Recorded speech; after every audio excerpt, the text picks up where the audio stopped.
Nazdar, děcka. Já vás vítám na naší poslední letos hodině biologie.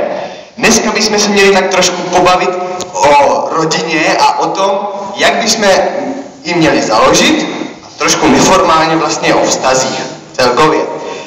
Takže první, co potřebujete, když chcete založit rodinu, je partner. No a když už máme teda nějakého vyhlídnutýho, tak na něho musíme nějak zapůsobit.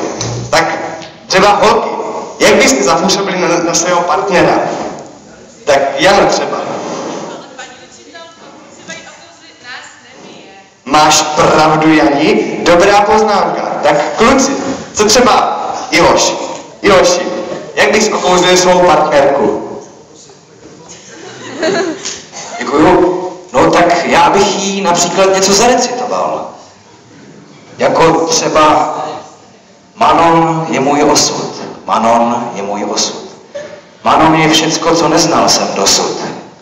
Manon je můj první a poslední hřích, nepoznat Manon nemiloval bych. To je moc pěkné, krásá mi to srdce.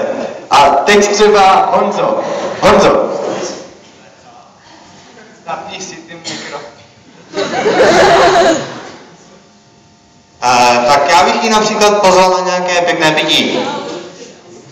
Jaké by to třeba mělo být? Například klas se sirupem je naprosto výborná pro tento účel. To je můj vlastní recept. To je pěkné. A ještě něco? Nebo bych jí mohl upléct nějakou plišovou příšeru například.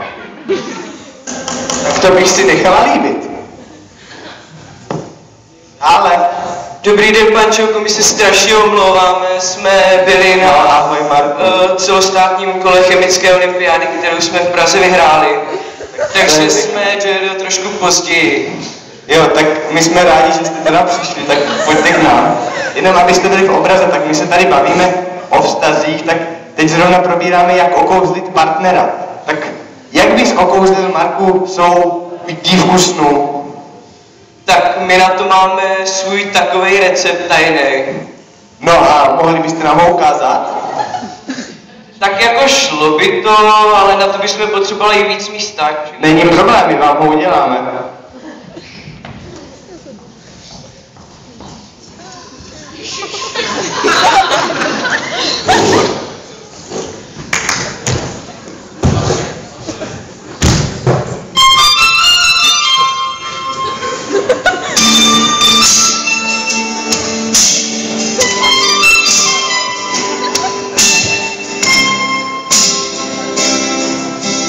Pozri, čo pre teba mám, pozri na ten zázrak. Spadol z neba celkom sám, do sklený vzduchom prázdna. Pozri, čo pre teba mám, usmej sa na chvíľu.